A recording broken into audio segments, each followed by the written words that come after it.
see where you're coming from,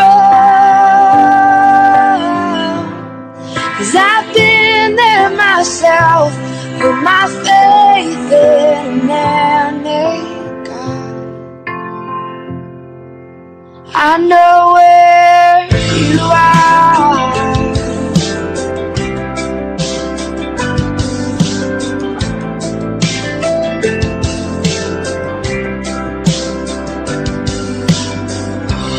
Have you ever seen true love? Do you know what it's made of? Where it came from? Could it be the world's left you blind, and every day you pass it by, you don't even recognize it? Well, I know where you are, and I see where you're coming from, 'cause I've been there myself, put my faith in a man-made God. I know where you are. I know where you are. I know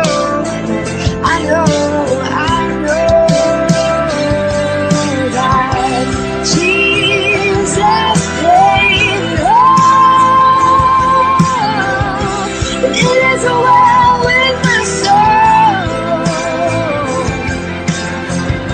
And when the waters rise and the stars fall from the skies, I will not be alone. I will not be alone.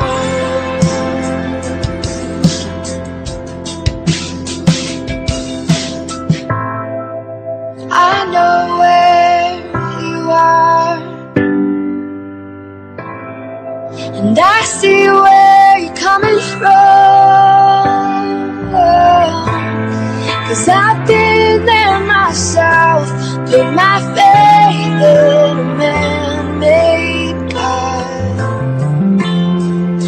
I know where you are. I know where you are.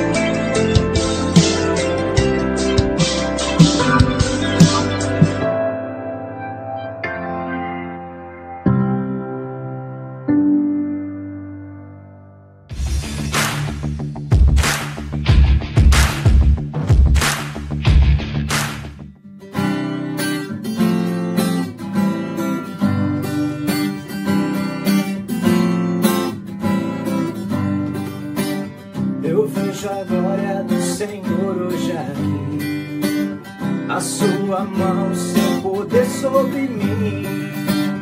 Os céus abertos, hoje eu vou contemplar o amor descer neste lugar. Eu vejo a glória do Senhor hoje aqui, a sua mão, seu poder sobre mim. Os céus abertos, hoje eu vou contemplar o amor descer neste lugar. Eu quero ver agora o seu poder, a sua glória inundando o meu ser. Vou levantar as mãos e vou receber, vou louvando o seu nome, porque sinto o Senhor me tocar. Peça ao Senhor tocar a sua casa. Aleluia. Eu vejo a glória do Senhor hoje aqui, a sua mão, o seu poder sobre mim. Os céus abertos, hoje eu vou contemplar o amor descer neste lugar. Eu vejo a glória do Senhor hoje aqui, a sua mão, seu poder sobre mim. Os céus abertos, hoje eu vou contemplar o amor descer neste lugar. Eu quero ver agora o seu poder, a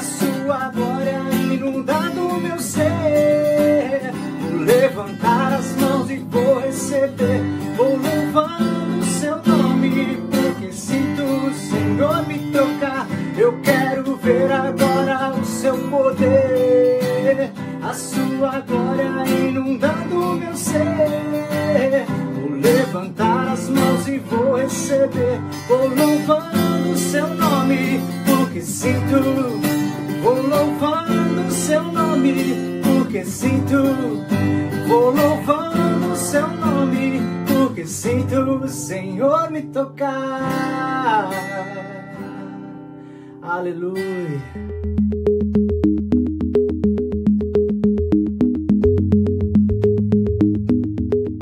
Bem, amigos e irmãos em Cristo, sejam todos muito bem-vindos a mais um culto da IBN nesta tarde de domingo.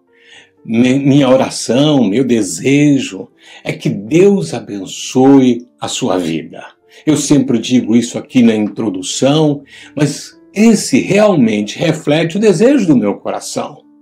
Porque esta palavra é dirigida a você, meu irmão, minha irmã. E que o Senhor edifique a sua vida, que o Senhor toque na sua vida. E aquele que ainda não é cristão, que seja abençoado com essa palavra. Mas antes que nós comecemos, vamos orar, porque nós dependemos de Deus para todas as coisas. Então, baixe sua cabeça, feche os seus olhos, aonde quer que você esteja neste momento, e ore junto comigo. Pai, em nome de Jesus, nós queremos, ó Deus, agora te pedir que o poder e a unção do teu Espírito, Senhor, venha, ó Deus, e toque o nosso coração nesta tarde. Abençoa, Senhor, o nosso coração. Abençoa, Senhor, os nossos ouvidos espirituais para que possamos ouvir a tua voz. Que o Senhor mostre, Senhor, tudo aquilo que está no teu coração. Que o Senhor revele a cada um de nós. E que o nome de Jesus seja exaltado, seja glorificado neste culto. Assim, Pai, abençoa todo aquele que me vê e que me ouve. E que, Senhor maravilhoso, o Senhor mesmo agora esteja abençoando estas vidas com a tua boa mão. Muito obrigado, Pai, em nome de Jesus. Bem, irmãos, eu quero falar nesta tarde sobre fé versus incredulidade. Então eu tomo aqui um texto que está lá no livro de Hebreus, no capítulo 3, e nós vamos trabalhar um pouquinho esse tema através deste texto. Eu tomo 2 primeiros versículos, que são os versículos 18 e 19, e depois a gente trabalha mais alguns outros. Mas a palavra de Deus nos diz assim: e contra quem jurou que não entrariam no seu descanso, senão contra os que foram desobedientes? Vemos, pois, que não puderam entrar por causa da incredulidade. Isto é uma coisa muito séria, meus irmãos, muito séria. Mas por que é tão importante falar sobre este tema? Você pode estar perguntando. Mas antes de responder, é preciso saber que o tema sempre foi atual em todas as épocas. Por que foi sempre um tema atual? Porque o mundo espiritual ataca aquele que põe a sua fé em Deus. Sim, nós somos alvos de ataque, nós que colocamos a nossa fé no Senhor, nós que nos concentramos em Deus, nós somos alvos de ataque de Satanás. Foi assim no Antigo Testamento, foi assim que os leitores do livro aos Hebreus, e é assim conosco, foi assim com os leitores e é assim conosco. Né? Satanás usa sempre as mesmas armas. É isso que Paulo diz, faz uma afirmação lá em 2 Coríntios, capítulo 2, versículo 11, porque não ignoramos os seus ardis. Ele se refere a Satanás. O que significa ardis? Ardis significa artimanhas, tramóias, maquinação, intenção e desígnios. Né? Então nós não ignoramos os seus desígnios, as suas intenções. Então ele vai tentar trabalhar na mente do cristão para levá-lo a não crer, a duvidar da palavra de Deus. Vai sussurrar aos seus ouvidos e vai mostrar a força das circunstâncias. Você já caiu nessa esparrela? Irmãos, se não vigiarmos, nós também podemos ser levados pela voz das situações que tanto teimam em falar alto e nos mostrar as impossibilidades. Vamos ver o exemplo que o escritor de Hebreus usa nesta tarde. Vamos ver. Observe que ele afirma algo no verso 15. Então, eu destaco aqui o verso 15 de Hebreus 3. Enquanto se diz, hoje, se ouvirdes a sua voz, não endureçais o vosso coração, como foi na provocação. Observe cuidadosamente a frase. Hoje, se ouvirdes a sua voz, não endureçais o vosso coração. Sabe o que isso quer dizer? Simplesmente significa, se Deus fala hoje, preste atenção. Uma vez de posse desse entendimento, há outro significado profundo. Veja bem, uma vez que Deus fala hoje, se alguém não ouvir, pode ser que mais adiante não ouça a sua voz, posto que Deus não permitirá àqueles que a desprezaram ouvi-la novamente, tal como ocorreu com os israelitas no deserto. Isso é uma coisa que choca a todos nós. Mas há um sentido expresso nesse texto. Com toda a probabilidade, a mente do escritor estava naquele povo que não creu que Deus lhe daria a terra prometida de Canaã. Duvidaram de seu poder e duvidaram da sua palavra. Mas vejamos os outros versículos e você verá que a coisa começa a fazer mais sentido. A partir do versículo 16. Porque havendo alguns ouvido, o provocaram, mas não todos os que saíram do Egito por meio de Moisés.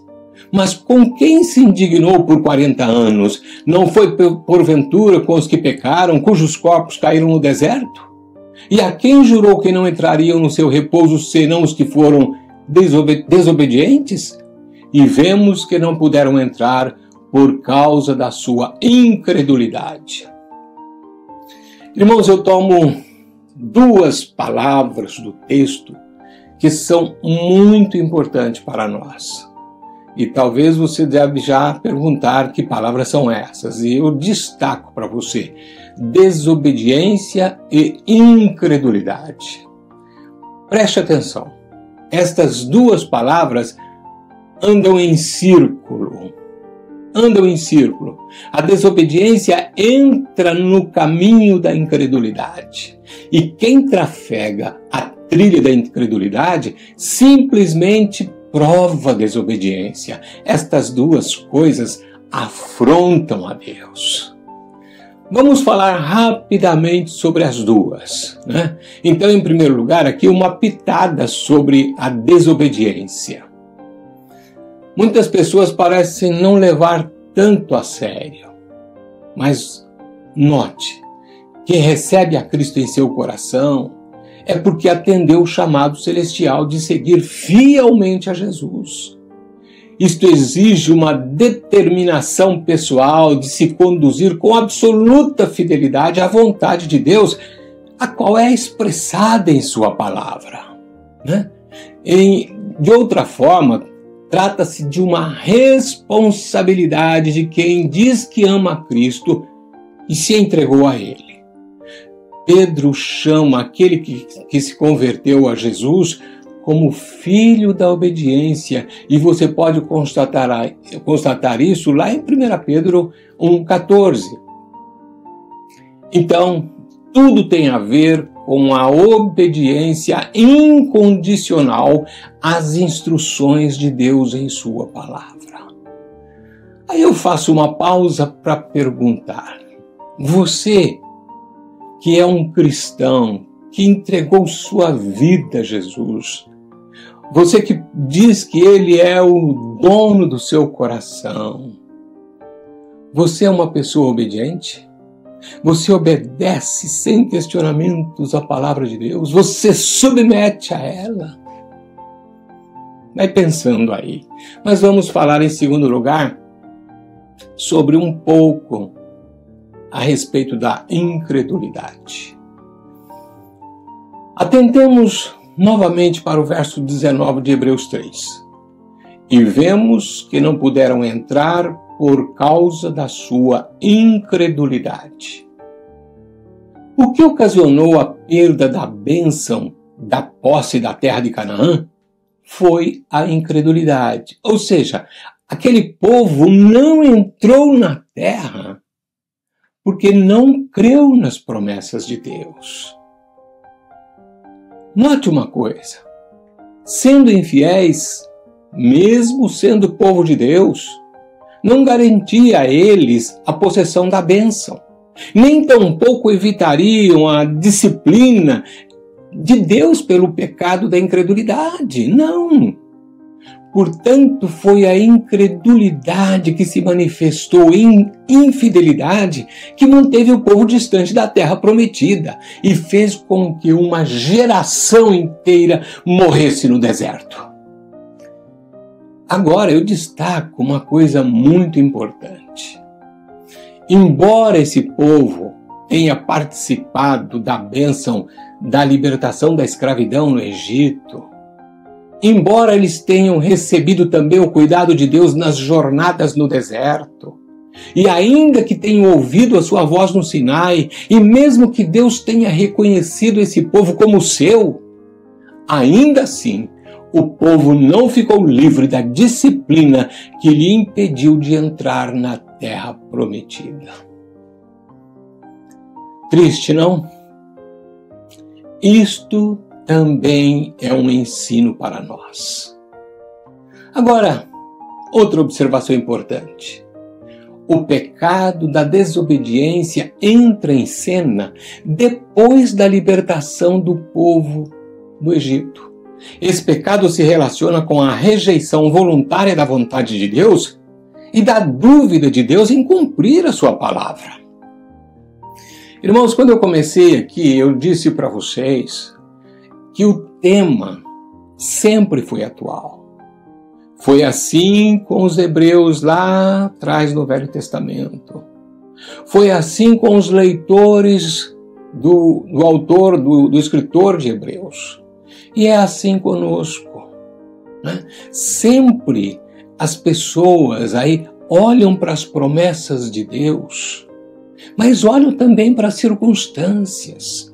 E quando colocam os olhos nas circunstâncias, elas tremem diante delas, e aí acontece uma situação complicada para eles. Por quê? Porque eles começam a duvidar de Deus, desconfiam daquilo que o Senhor falou. E isto fere tremendamente o coração de Deus. Então não é sem razão que Hebreus traz o assunto à baila, e ele é tão atual para cada um de nós. Agora, o povo sofreu o juízo de Deus, porque simplesmente se tornou incrédulo a tudo aquilo que Deus tinha prometido fazer. E você? Você acha interessante essa observação? Você é uma pessoa que está em luta com certas situações. Eu conheço gente que, por exemplo, se você traçar um gráfico da vida espiritual, talvez um dia lá em cima, outro dia lá embaixo, um dia lá em cima, outro dia lá embaixo, né? Chamado aí por alguns de crentes elevador, né? Mas eu entendo, irmãos, de que nós precisamos olhar para a palavra de Deus, e o nosso coração deve estar ligado a ela, submisso a ela, em todo o tempo. Por quê? Porque as pessoas que são filhos de Deus, que já entregaram as suas vidas a Cristo, que não confiam totalmente naquilo que Deus disse, são passivas, sim, de juízo de Deus. Se você, por exemplo, como homem ou mulher, não importa, que sempre manteve um caráter justo, o sim, sim para você é sim mesmo, o não, não também é não. Então, quando você encontra alguém que você já tem um relacionamento, aquela pessoa te conhece, e você fala algumas coisas para ela e ela desconfia de você, você não se sente aviltado por isso?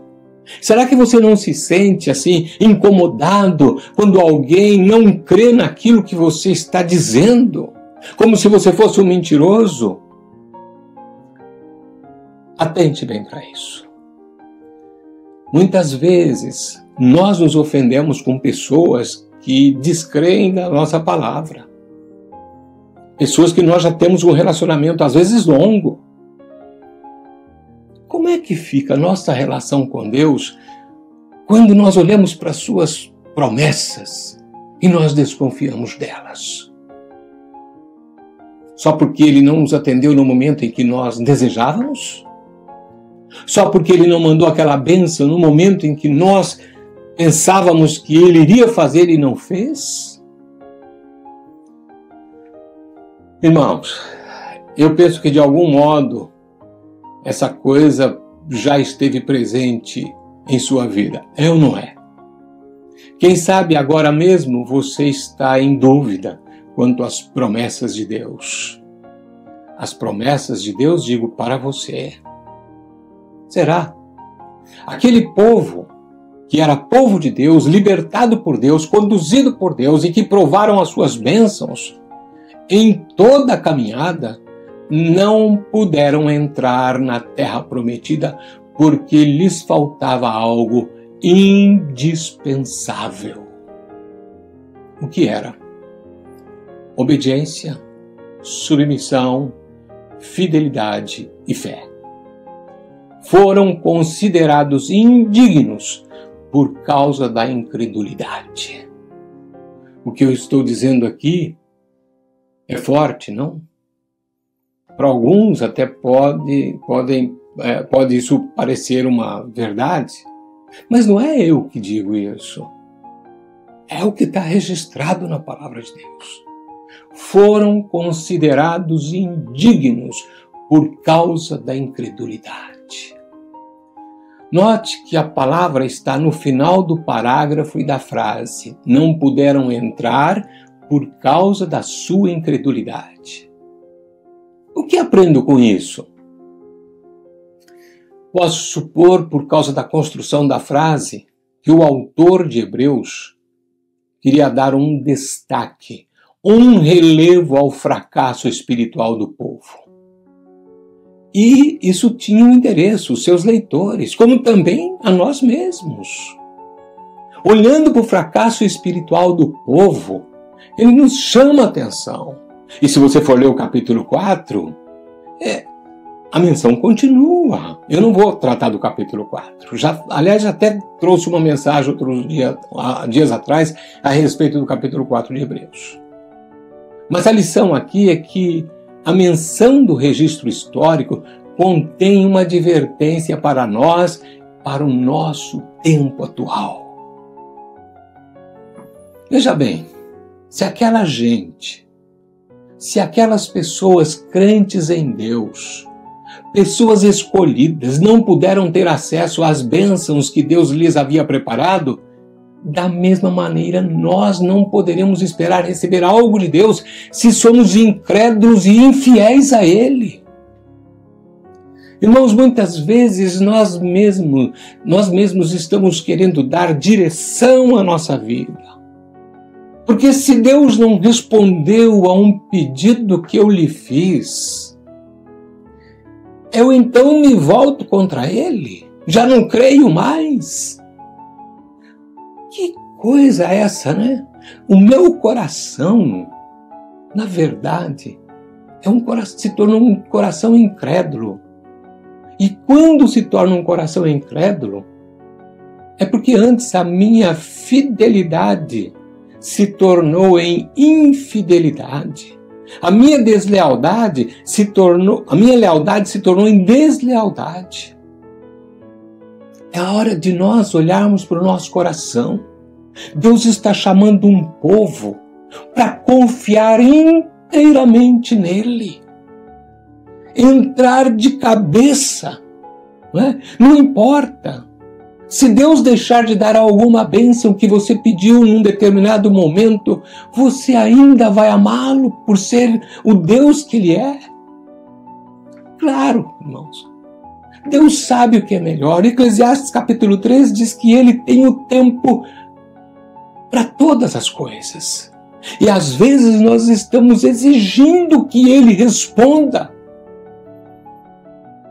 E eu vou te dizer uma coisa, mesmo quando Ele responde um não, é uma resposta de Deus.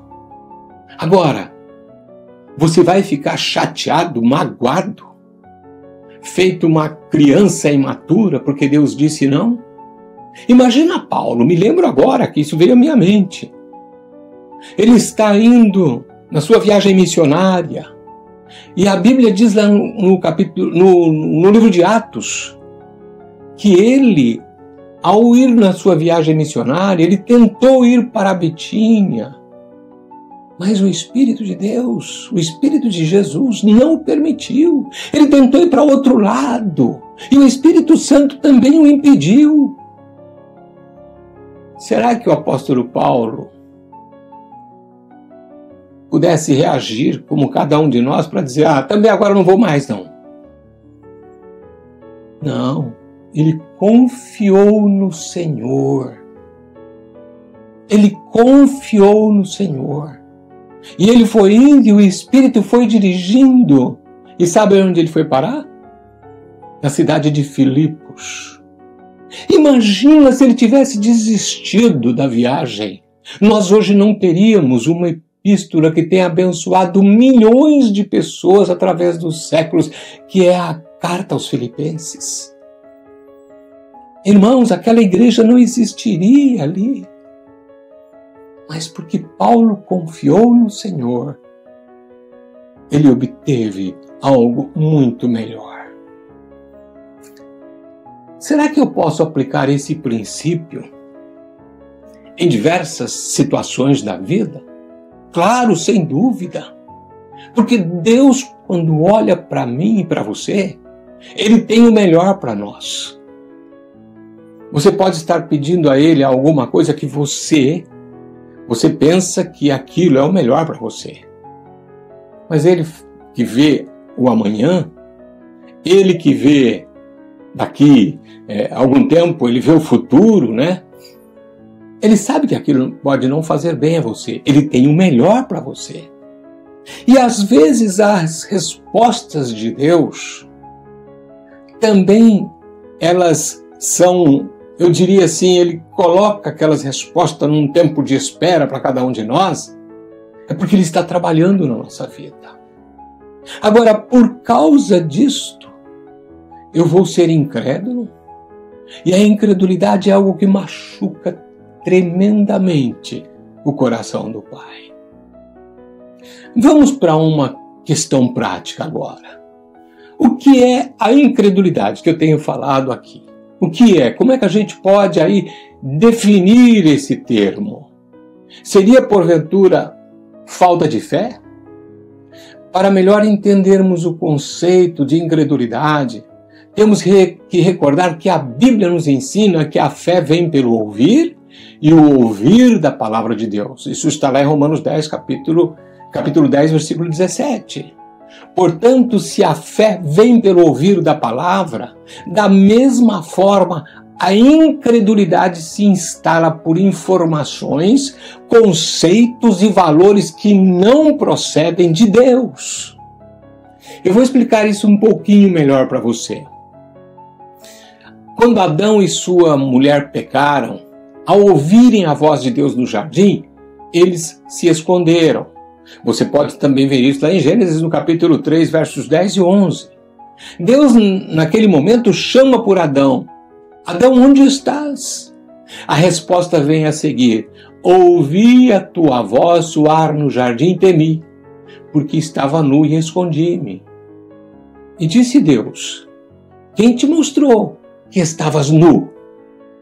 Em outras palavras, quem te fez saber que estavas nu?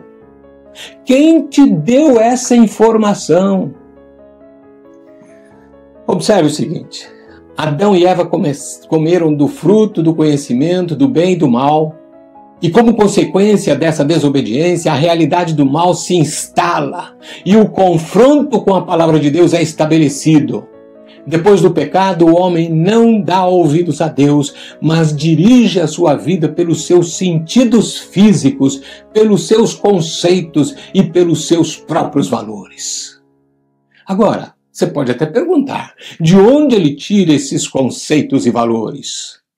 E eu respondo para você, da sua natureza humana caída. Porque foi a partir da desobediência que o pecado entra e se alastra e atinge toda a descendência de Adão. E cada um forma e estabelece em si mesmos, lastreados pelo pecado, essa forma de pensar e de agir. É isso. Esse negócio se instala de uma tal maneira na nossa natureza humana que tudo aquilo que nós vemos, todas as circunstâncias da nossa vida, nós começamos a fazer uma análise a partir do ponto de vista humano. É a lógica que entra em ação. Olha só, depois que Adão peca, essa condição atingiu a todos. E assim o modo de pensar se espalhou, formando o sistema mundano. Esse sistema foi crescendo a cada dia e chegou até nós numa forma imensurável. Não dá para a gente medir. A maldade está presente no homem. Nós temos visto coisas. Quem tem a mente de Cristo tem visto coisas de arrepiar. Isso vem da onde? Vem do sistema mundano de pensar, de avaliar, de enxergar. Ponha isso no seu coração. Agora vejamos o exemplo que o escritor de Hebreus tinha em sua mente. Trata-se do caso dos espias que foram enviados por Josué para ver a terra que Deus prometera. O Senhor havia dito que lhes daria uma terra que emana leite e mel e os levaria à conquista e posse dessa terra prometida. Ou seja, Deus prometeu dar, Deus prometeu levar. Agora, note que o registro bíblico nos informa que eles observaram a terra e os seus moradores e, ao fazerem isso, mudaram seus corações. Em vez de se alegrarem com a bênção da promessa, seus corações foram tomados pelo medo e pelo terror. Sim, por que que eles permitiram isso nos seus corações? À primeira vista, é que depois eles confessam, e você vai ler isso lá em Números capítulo 13 e 14, que eles viram os homens que habitavam aquela terra e que eram homens gigantes. E ali eles fizeram uma avaliação. Eles avaliaram a si mesmos como gafanhotos diante desses homens. Deixaram de crer naquilo que Deus prometera. Deixaram de crer naquilo que Deus falou. Irmãos, apenas 2 entraram. Eu vou falar depois disso no final. Mas eu queria que você colocasse isso no seu coração. Porque as situações que nós enfrentamos são situações que são muito parecidas em todo o tempo. Agora o ponto é como nós reagimos a elas. Mas o texto de Hebreus nos afirma que eles não puderam entrar por causa da sua incredulidade. Então, dos 12 espias, somente 2 permaneceram fiéis a Deus. E todos conhecem a história, Josué e Caleb. Estes 2, passados mais de 40 anos, entraram na posse da promessa, porque creram em Deus, porque não mudaram os seus corações. Eu fico pensando que esse povo viu tantas bênçãos de Deus, desde a saída milagrosa do Egito. E Deus promete essa terra, mas esse povo é incrédulo. Agora, antes de você criticá-los, pense em você mesmo. Pense em você mesmo. Mas voltemos então ao ponto quando eles dizem que eles se viram como gafanhotos. Pense comigo, qual a razão da mudança na mente dos espias e do povo de Israel? Você vai se espantar. eles se fundamentaram na informação e no conceito que receberam ao espiarem a terra, os quais absolutamente não vieram da parte de Deus. Eles se lastrearam na lógica e na razão, cuja atitude resultou na implantação da incredulidade. Sim. Quando você atravessa uma luta, quando ela parece estar forte demais para você enfrentar, será que você quer pular do barco? Porque foi isso que eles fizeram. Não é sem razão que o mesmo livro de Hebreus, ele nos exorta a olharmos para Jesus de modo firme, olhando para Jesus de modo firme, firmemente colocando os olhos nele. Porque o ponto em questão é que quando nós olhamos para as situações, nós podemos ser atingidos por elas. Eu não estou dizendo para você negar as situações. Aqueles dois, Josué e Caleb, eles não afirmaram para o povo que ali não tinha gigantes. Eles não afirmaram para o povo que a situação era fácil. Não. Eles afirmaram que criam em Deus, que o Senhor é aquele que prometeu, e se Ele prometeu, Ele não falha. Da mesma sorte, quando nós intentamos fazer alguma coisa, ou quando nós estamos passando por alguma situação e nós olhamos para os empecilhos daquilo que nós queremos fazer, ou nós vemos uma situação vindo contra nós, se nós colocarmos os nossos olhos nessas coisas, primeiro, você vai dizer que você não pode fazer aquilo. Segundo, as coisas que vêm contra você parece que vão tomar conta da sua vida.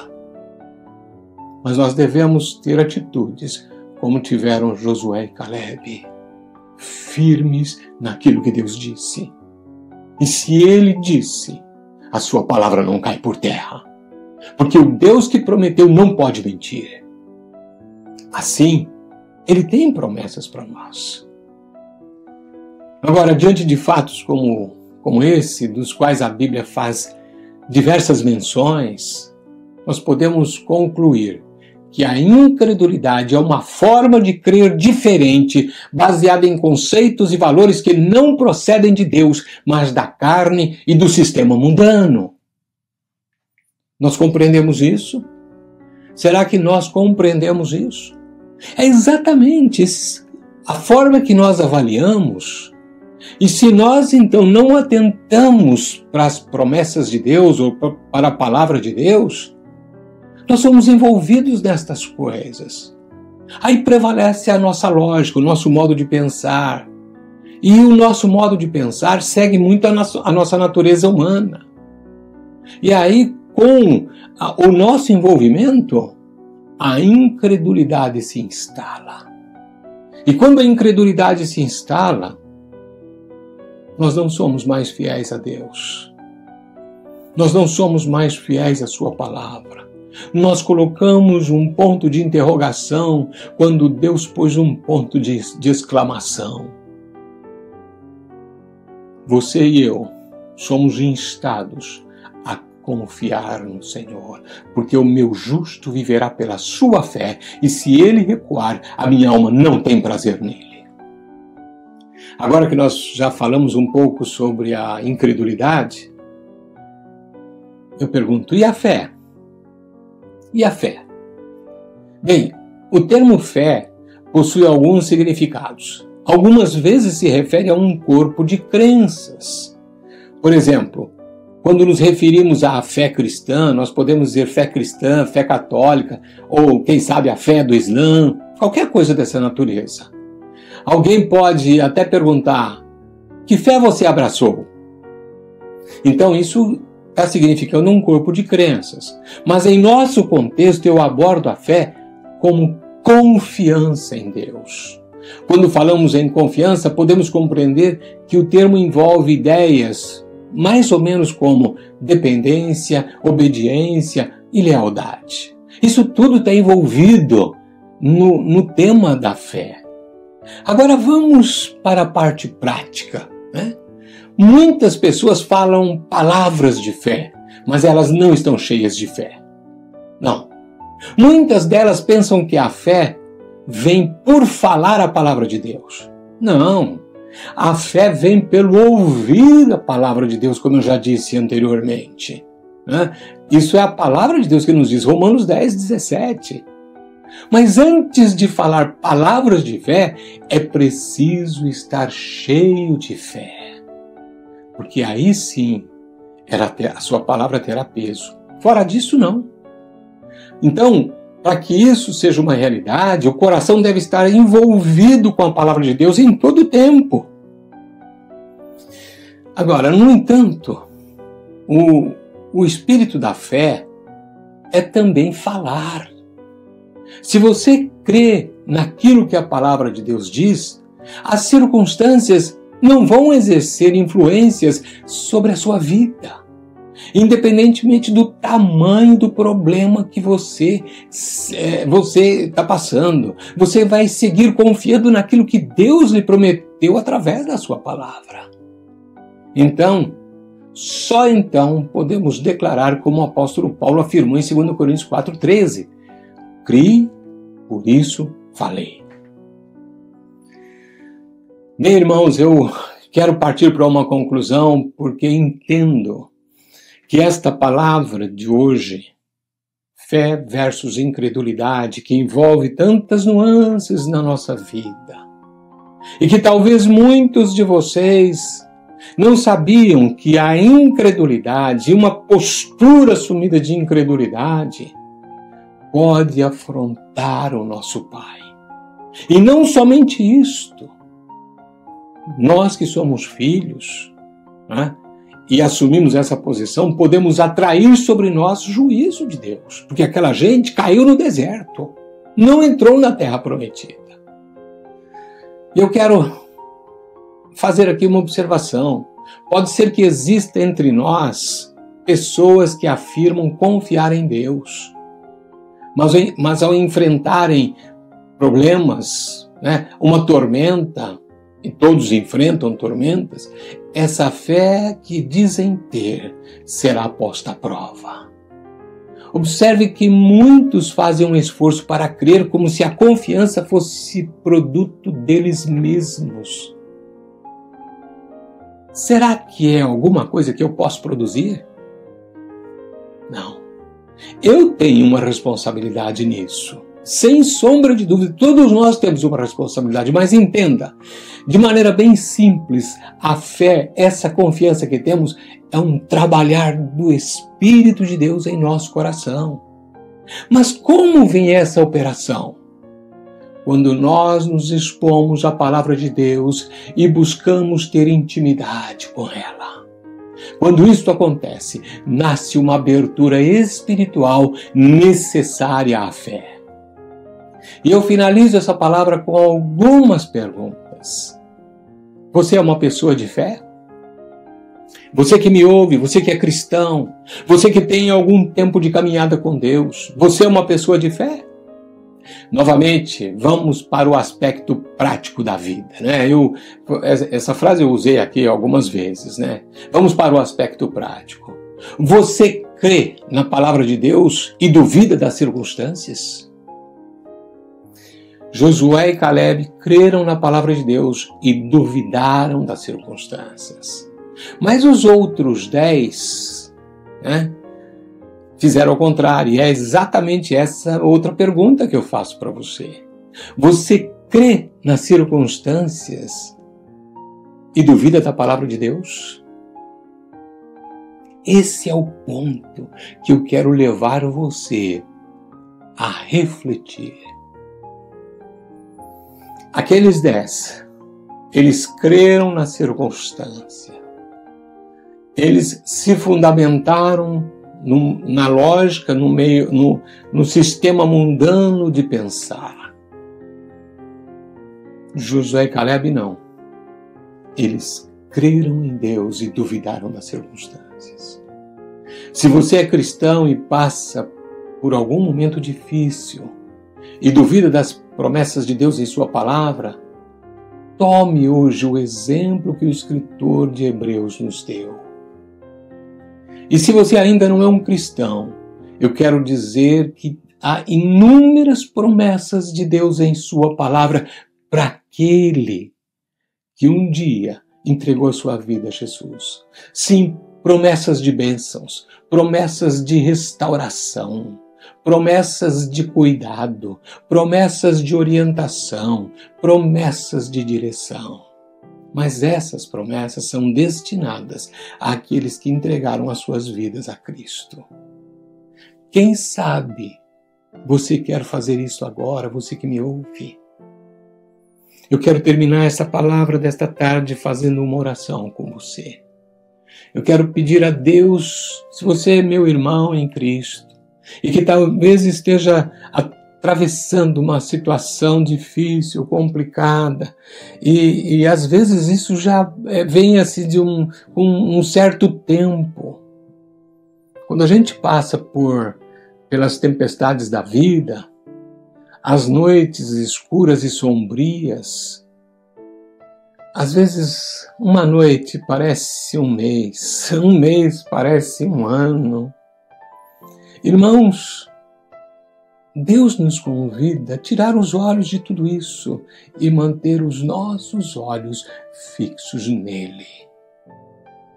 Eu quero orar por você, que talvez em algum momento esteja aí, quem sabe, mancando, na trilha da caminhada cristã. Não, de forma alguma se levante, creia no poder de Deus, porque Ele vai agir na tua vida. Confia nele, descansa nele, Ele vai agir. E quando Ele age, irmãos, eu vou dizer para você, Ele age no momento certo. Me lembro que Jesus recebeu, sim, uma mensagem. E eu traduzo essa mensagem como se fosse uma oração. E ele recebeu de Marta e Maria, dizendo: Senhor, aquele que tu amas está enfermo. E talvez aquele que levou esse bilhete ao Senhor, representando assim uma oração daquelas duas irmãs, quem sabe ele disse mais algumas coisas a Jesus. Olha, vamos lá porque ele está mal, está complicada a situação. Mas Jesus deve ter despedido essa pessoa. E diz a palavra de Deus lá em João capítulo 11 que ele ficou 2 dias no lugar onde ele estava. Depois de 2 dias, aí ele resolve ir até lá. Lázaro já tinha morrido.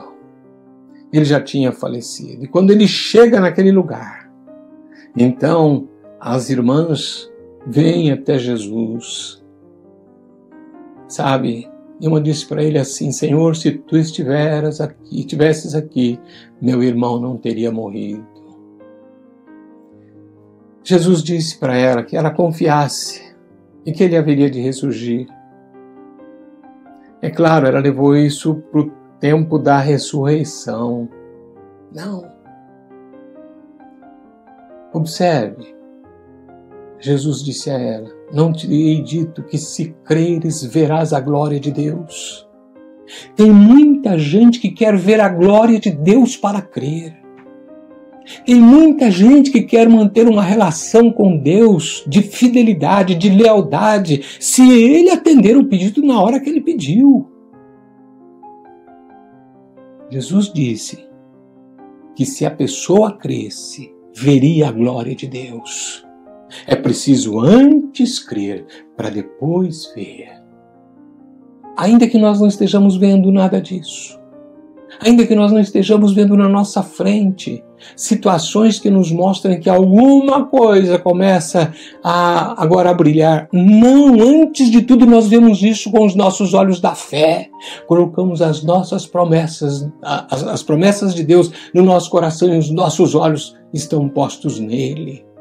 E aí nós cremos e Ele vai fazer, porque Ele é o Deus que prometeu. Assim, põe os teus olhos sobre Jesus. Eu quero orar com essas 2 classes de pessoas. Os meus irmãos em Cristo, que estão padecendo talvez situações complicadas, orar para que você permaneça firme. E aqueles que ainda não conhecem a Cristo, quem sabe o momento de entregar as suas vidas a Jesus seja hoje. Então feche os seus olhos aonde você estiver. Pai querido, meu amado Pai que estás nos céus, Tu que és o Deus de perto e o Deus de longe, Tu conheces todas estas pessoas que estão me vendo, que estão me ouvindo, pessoas que ouviram agora a Tua palavra, não a minha, mas a Tua palavra. Quem sabe entre nós, naqueles que me veem, existem pessoas, Pai, que têm lutado, Senhor, com a fé, com a confiança, que muitas vezes os seus joelhos, ó Deus, resvalam, que muitas vezes, Senhor maravilhoso, na caminhada da vida cristã, eles estão mancando. Mas eu quero te pedir que nesta tarde o Teu Espírito, Senhor, ó Deus maravilhoso, abençoe e cure estas pessoas, para que cada um deles ponha os seus olhos em Ti. E não importa, Senhor, não vamos olhar para as circunstâncias, vamos olhar para o Senhor, porque fiel é aquele que prometeu, e nossos olhos estão postos em Ti. Firma cada um de nós, nos ajuda, Pai, nos ajuda. Senhor, nós não queremos andar no paralelo da Tua vontade, por isso nos ajuda, em nome de Jesus, ajuda o Teu povo, Pai, em nome de Jesus, e aquele que ainda não entregou a sua vida a Jesus, Pai, se tem alguém entre nós que me vê agora, que me ouve, que o Senhor toque profundamente o seu coração, e que essa pessoa possa entregar a sua vida a Cristo, e participar de todas as Tuas promessas. Seja assim, Pai, em nome de Jesus. Bem, irmãos, muito obrigado por estarem conosco. Que a palavra desta tarde possa ter alcançado o seu coração. Eu venho orando por essa palavra desde o início da semana, para que o Espírito de Deus toque o seu coração e a sua vida. Que você ponha os olhos no Senhor e caminhe firmemente olhando para Ele. Que esta semana seja uma semana de bênçãos na tua vida. Que esta semana seja uma semana em que o nome do Senhor seja glorificado na tua vida. Fique firme, né? Que você seja grandemente abençoado, é o meu desejo. E até a próxima transmissão do nosso culto online. Que Deus te abençoe, em nome de Jesus.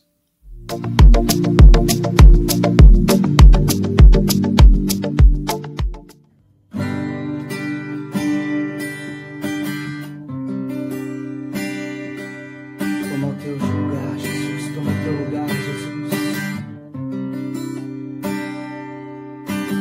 Vem e toma o teu lugar. Tens minha vida como um altar, um trono de louvor. Entrego a Ti, Senhor, meu Deus, meu Deus. Guarda o meu coração em Teu jardim particular. Vem regar-me com Tua unção, pra que eu possa exalar Teu ser.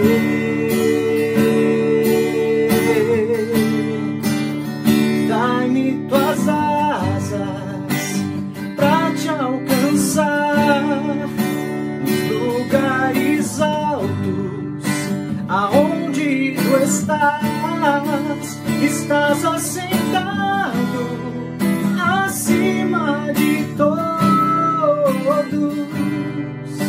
Quão grande Tu és, mas mesmo assim habitas em mim. Habita em mim, Senhor, eu sei que estás aqui, Santo.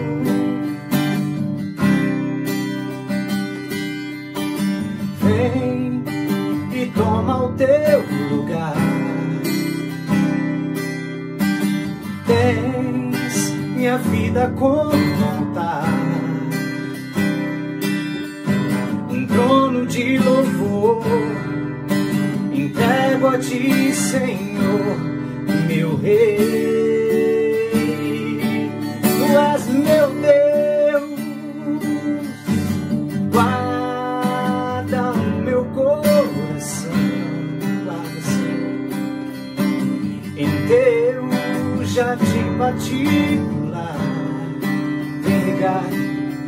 Vem regar-me com tua unção, pra que eu possa exalar teu ser.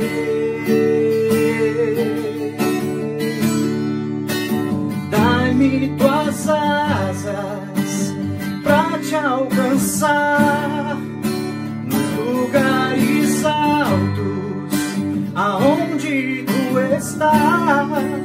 estás assentado acima de todos. Quão grande tu és, mas mesmo assim habitas em mim. Dá-me tuas asas, dá-me tuas asas, pra te alcançar nos lugares altos, aonde tu estás assentado acima de todos. Quão grande tu és, mas mesmo assim habitas em mim.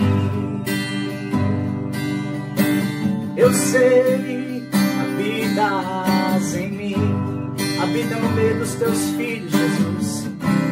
Aleluia. Nós te adoramos, Santo Espírito, nós te adoramos. Aleluia. Recebe, ó Deus, o nosso louvor. Aleluia.